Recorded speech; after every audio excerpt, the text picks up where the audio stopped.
Ay nako, hindi naman siguro masama magpahinga. Total wala naman akong amo. Napagod na ang lola nyo. Ay nako, yung labahin ko. Ayan oh.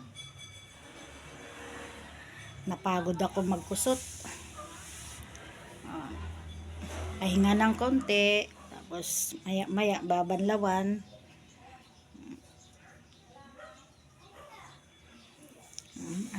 Kala nyo ba mahirap din ang naiiwan sa bahay dahil trabaho mo din lahat eh.